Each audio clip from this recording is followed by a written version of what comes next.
Hello hello hello everybody, मेरा नाम है तुषार एंड आज मैं आपको सीयूईटी 2025 एप्लीकेशन फॉर्म और अपडेट्स के बारे में सब कुछ बताऊंगा।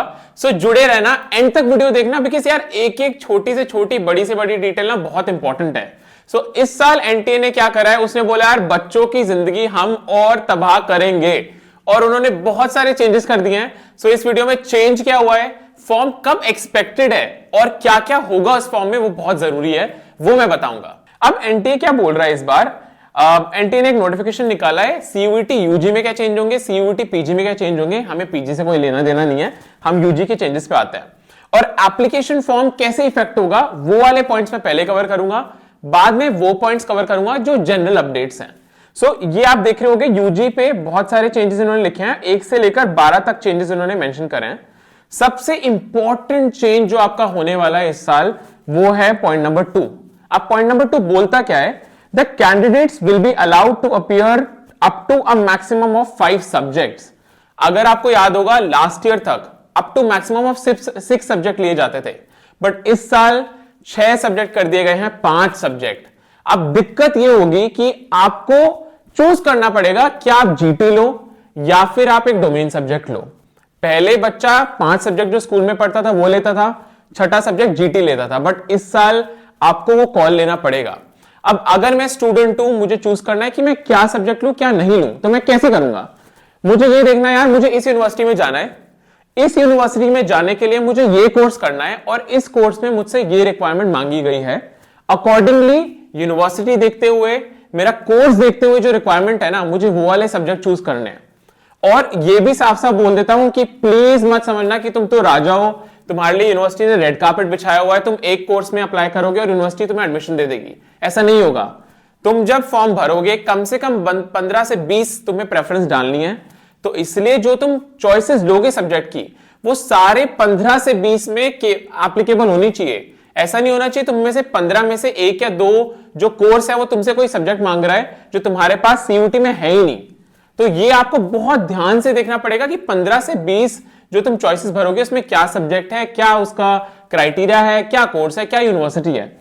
इस पे हम लोग एक डिटेल्ड फॉर्म फिलिंग पे वीडियो बनाएंगे जिसमें हम आपको step by step walk through करेंगे कि फॉर्म भरना कैसे है, कैसे आप सब्जेक्ट चूज कर सकते हो। और अगर आपको लगता है यार मेरे से झंझट नहीं झेला जा रहा, मुझे तो एक एक्सपर्ट की हेल्प चाहिए, तो टेंशन मत लो। हमारा जो फॉर्म है इस वीडियो के नीचे वो फॉर्म भरो, we would help you in form filling. It is a paid counselling that you can take and be assured कि यार मेरा फॉर्म तो भर दिया जाएगा, मेरे फॉर्म में कोई दिक्कत नहीं होगी। तो ये है तुम्हारा पॉइंट नंबर 2। अब आ जाओ पॉइंट नंबर 3 पे। अब पॉइंट नंबर 3 पे एनटीए बोलता है candidates will be allowed to take subjects in CUET irrespective of the subjects opted in class 12th within the permissible limit of the 5 subjects। यार ये एक सेंस ऑफ रिलीफ है, क्योंकि बच्चों को दिक्कत क्या आती थी, 11th में तो कोई भी सब्जेक्ट ले लेते थे, 11th तक कोई सोचता नहीं सीयूटी के बारे में। अब जब सीयूटी आता है तो हमें ये लास्ट ईयर तक होता था कि यार हम वही सब्जेक्ट सीयूटी में ले सकते हैं जो हमने 12th में पढ़ा है। अब एनटीए ने बोला कि यार ये हम लोग लिमिट हटा रहे हैं। इसका मतलब ये है अगर आपने 12th में कोई सब्जेक्ट नहीं पढ़ा है, वो सब्जेक्ट भी आप अलग से प्रिपेयर कर सकते हो और इसको सीयूटी में ले सकते हो और इसका टेस्ट भी दे सकते हो। सो जो बहुत सारे बच्चे हम लोग जिनको केटर करते हैं, बहुत सारे बच्चे बोलते हैं सर मेरे पास मैथ्स नहीं है, मेरे को इकोनॉमिक्स ऑनर्स करना है, तो अब यार तुम वो मैथ्स ले सकते हो, अलग से पढ़ लो, थोड़ा एक्स्ट्रा एफर्ट लगेगा, बट अब तुम इकोनॉमिक्स ऑनर्स, बीबीए, स्टैटिस्टिक्स ये सब कोर्सेज में अप्लाई कर सकते हो। सो ये एक बहुत बड़ा सेंस ऑफ रिलीफ है। तो जब आप फॉर्म भरो तो आप ये मत सोचना कि मुझे वो ही सब्जेक्ट्स डालने हैं जो मैं 12th में पढ़ के आया हूं। बिंदास सब्जेक्ट डालो, तुम्हें बस ये सोचना है क्या वो मैं सब्जेक्ट प्रिपेयर कर सकता हूं इतना अच्छा कि मैं उसको सीयूईटी जो मई में होगा तब तक मैं उसको निकाल दूं।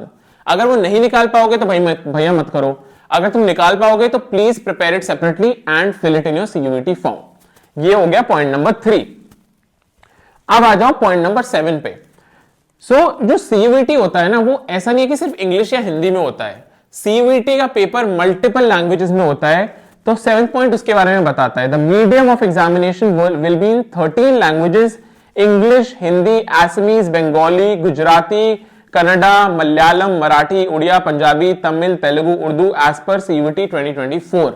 सो आपके पास 13 लैंग्वेजेस हैं।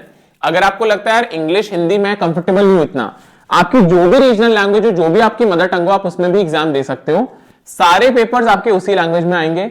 आप पेपर बाय पेपर भी सिलेक्ट कर सकते हैं कि मुझे इंग्लिश का पेपर इंग्लिश में चाहिए, मैथ्स का पेपर इंग्लिश में चाहिए, हिंदी का पेपर इसमें चाहिए। आप सब्जेक्ट बाय सब्जेक्ट भी सिलेक्ट कर सकते हो एंड अकॉर्डिंगली जो पेपर जिस लैंग्वेज में देना चाहो वो उस लैंग्वेज में दे सकते हो। यह आपका हो जाता है पॉइंट नंबर 7। अब आप आ जाइए पॉइंट नंबर 8 पे। सीयूईटी ने इस बार करा यह है कि आपके बहुत सारे सब्जेक्ट ना एलिमिनेट कर दिए हैं, तो आपके पास जो सब्जेक्ट पहले दिए जाते थे वो अब कम हो गए हैं। पॉइंट नंबर 8 बोलता है for 13 languages which is English, Hindi and a lot of languages, the language specific papers to test proficiencies are to be conducted as per CUET UG 2024 for all remaining languages including foreign languages 20 as per CUET UG 2024. The admission in programs to these languages are to be made on the basis of general aptitude test. General test जो CUET 2024 में होता था उसका नामकरण कर दिया गया है, अब उसको हम बोलेंगे जनरल एप्टीट्यूड टेस्ट गैट। और ये जो सारे आपके फॉरेन लैंग्वेजेस थे ना, 20 फॉरेन लैंग्वेजेस जो थी, उन सबका पेपर हटा दिया गया है और उसके बदले आपको देना पड़ेगा गैट का पेपर, और उस गैट के पेपर के बेसिस पे आपका उन लैंग्वेज के कोर्सेज में एडमिशन होगा। यूनिवर्सिटी जब अपना क्राइटेरिया खोलेगी कि इस कोर्स में कैसे होगा, तो आपको एक बार रीड करना पड़ेगा और इंश्योर करना पड़ेगा कि आपको गैट का एग्जाम देना है। आप अब मैंडरिन का, स्पेनिश का, ये सब लैंग्वेजेस का एग्जाम नहीं दे सकते, गैट के थ्रू ही आपका एडमिशन होगा। This was what was highlighted by point number 8। अब आप आ जाइए पॉइंट नंबर 9 पे। As I said, general test currently is to be redesigned as general aptitude test. GT का नाम कर दिया गया जनरल एप्टीट्यूड टेस्ट। तो फॉर्म जब भरो, प्लीज ये मत सोचना यार जीटी तो दिखाई नहीं रहा और जीटी मिस कर दो। जीटी को आप बोलेंगे जीएटी, तो जीएटी का आपको फॉर्म में जब करो उस पर टिक मार्क मारना है, और जीएटी का पेपर अब जीटी की तरह यूज होगा for admissions to multiple universities and multiple courses. ये था पॉइंट नंबर 9। अब तुम आ जाओ पॉइंट नंबर 10 पे। पॉइंट नंबर 10 बोलता है domain specific subjects paper on entrepreneurship, teaching aptitude, fashion studies, tourism, legal studies and engineering graphics are to be discontinued. These programs admissions are based on the basis of performance in general aptitude test। यार ये ना बहुत गलत चीज कर दी NTA ने, क्योंकि हमारे पास ऐसे बहुत सारे बच्चे हैं जो इन पेपर्स के लिए प्रिपेयर कर रहे थे, बहुत सारे बच्चे लीगल स्टडीज के लिए प्रिपेयर कर रहे थे, बहुत सारे बच्चे एंटरप्रेन्योरशिप के लिए प्रिपेयर कर रहे थे, बट अब इसको हटा दिया गया है सीयूटी से बिल्कुल ही। अगर आपके पास इनमें से कोई भी सब्जेक्ट था ना, तो उसको सीयूटी के पर्सपेक्टिव से तो यार बिल्कुल पढ़ना छोड़ दो, क्योंकि ये पेपर तुम्हें देने ही नहीं दिए जाएंगे, और इसके बजाय कोई ऑल्टरनेट पेपर उठा लो जिसके लिए तुम प्रिपेयर कर सको, क्योंकि these have been discontinued. Also what they are mentioning is, अगर तुम्हें इसमें से किसी भी प्रोग्राम में एडमिशन लेना हो ना, तो उसका जो एडमिशन होगा वो होगा basis of performance of general aptitude test. मतलब जीटी, जो पहले काफी बच्चे सोचते थे यार जीटी हमसे हो नहीं रहा, हम नहीं करना चाहते, मैं जिस कोर्स में जाना चाहता हूं उसमें जीटी की जरूरत ही नहीं है, वो पिक्चर हो जाएगी change, because a lot of these courses are now going to require general aptitude test। तो यार जीटी अभी से लग जाओ। आई नो बोर्ड चल रहे हैं यार, आधा घंटा निकाल दो यार, आधा घंटा दे दो, क्योंकि वो ऐसी चीज नहीं है ना जो तुम डेढ़ महीने में कर लो। उसको तुम जितना ज्यादा करोगे उतना कम लगेगा कि यार ये भी नहीं आता, ये भी नहीं आता, ये भी नहीं आता। तो इंग्लिश जीटी जो बच्चे सोच रहे हैं हम अप्रैल से करेंगे, तुम सोचते ही रह जाओगे। जो बच्चे अभी टाइम निकाल के कर सकते हैं ना, अभी से शुरू कर दो। अगर तुम्हें लगता है यार सर हमें पता नहीं कैसे करना है, हमारा तो दिमाग घूम गया है, बोर्ड भी करें, ये भी करें, ये भी होना है, वो भी होना है, कैसे करें, डोंट वरी, हम लोग फ्री काउंसलिंग कर रहे हैं, पर्सनलाइज काउंसलिंग है, स्टडी प्लानर के साथ तुम्हें काउंसलिंग करके देंगे। तो लिंक डिस्क्रिप्शन में है, वहां पे जाके क्लिक कर दो, एक स्लॉट बुक कर लो, स्टडी प्लानर भी हम बना के देंगे, कैसे पढ़ना है, क्या क्या पढ़ना है, तो तुम्हें कोई भी टेंशन नहीं होगी। ये था हमारा पॉइंट नंबर 10। अब आ जाओ नीचे। अब नीचे इन्होंने मेंशन करे हुए हैं बाकी points, admission would be on UG criteria etcetera etcetera. तो ये हमारे एप्लीकेशन फॉर्म के सारे चेंजेस जो होंगे एप्लीकेशन फॉर्म में वो कवर हो चुके हैं। इस साल लास्ट ईयर जो एप्लीकेशन फॉर्म था वो 27 फरवरी 2024 को आया था। This year also we are expecting कि यार एप्लीकेशन फॉर्म सेकंड, थर्ड या फोर्थ वीक ऑफ फरवरी तक आएगा, बल्कि मान के चलो थर्ड या फोर्थ वीक में ही आएगा। एक चीज जो तुम्हें ध्यान रखनी है वो ये ध्यान रखनी है कि आई नो बोर्ड्स चल रहे होंगे, शायद कुछ बच्चों के पास फोन्स ना हो, बट मेजॉरिटी बच्चों के पास फोन्स होंगे। आपको ये ध्यान रखना है कि फॉर्म जब खुले तो आप फॉर्म की डेडलाइन, फॉर्म की नए चेंजेस पढ़ें, ऐसा नहीं करना कि बोर्ड में लग जाओ, फॉर्म के बारे में बिल्कुल भूल जाओ और फिर जब तुम्हें फॉर्म भरना हो तो एनटी तुम्हारे बारे में भूल जाए, वो डेडलाइन ही बंद कर दे। सो ये चीज ध्यान रखना कि फॉर्म टाइम से भर दो। कुछ भी दिक्कत आए फॉर्म में, एज आई सेड, हम लोग वेबिनार करेंगे, हम लोग एक फॉर्म फिलिंग वीडियो बनाएंगे और पर्सनलाइज्ड फॉर्म फिलिंग भी सर्विस ऐसा दे रहे हैं, हमें रीच आउट करो, हम टेंशन सॉल्व कर देंगे आपकी। अब फॉर्म के चेंजेस के अलावा और क्या चेंजेस हुए हैं सीयूईटी 2025 में? So major changes announced in CUET 2025 includes point number 1। Point number 1 क्या बोलता है? इस साल से जितने भी एग्जाम्स होंगे वो सारे कंप्यूटर बेस्ड टेस्ट होंगे।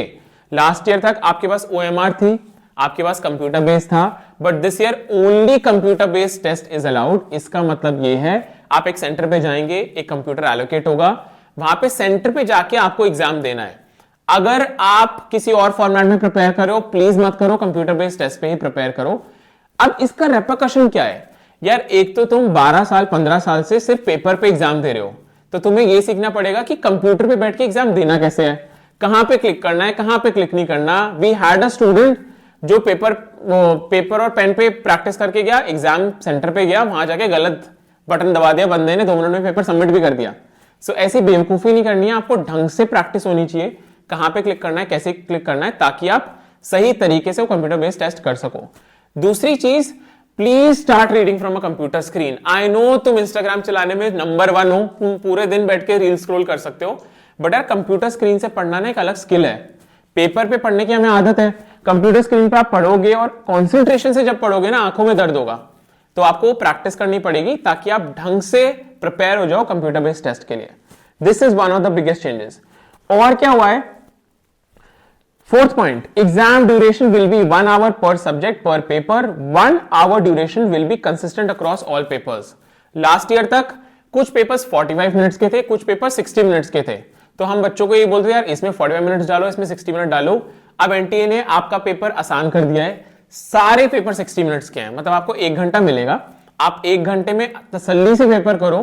काफी सारे पेपर्स जो 45 मिनट्स के थे वो 1 घंटे के हो जाएंगे, आपके पास टाइम होगा, तसल्ली से पेपर करना, कोई जल्दबाजी नहीं है, एंश्योर करना ज्यादा से ज्यादा सही क्वेश्चंस आप मार्क करके आओ। ये आपका हो गया पॉइंट नंबर 4। अब पॉइंट नंबर 5 पे आ जाओ। All question would be compulsory, there would be negative marking. There is nothing new, 2024 में भी यही था, 2025 में भी है कि यार नेगेटिव मार्किंग होगी, बट इंपॉर्टेंट चीज is that all questions are going to be compulsory now. Last year तक 50 में से 40 करने होते थे, इस साल आपको 50 में से 50 क्वेश्चंस करने हैं, मतलब आपके पास ब्रीदिंग स्पेस नहीं है।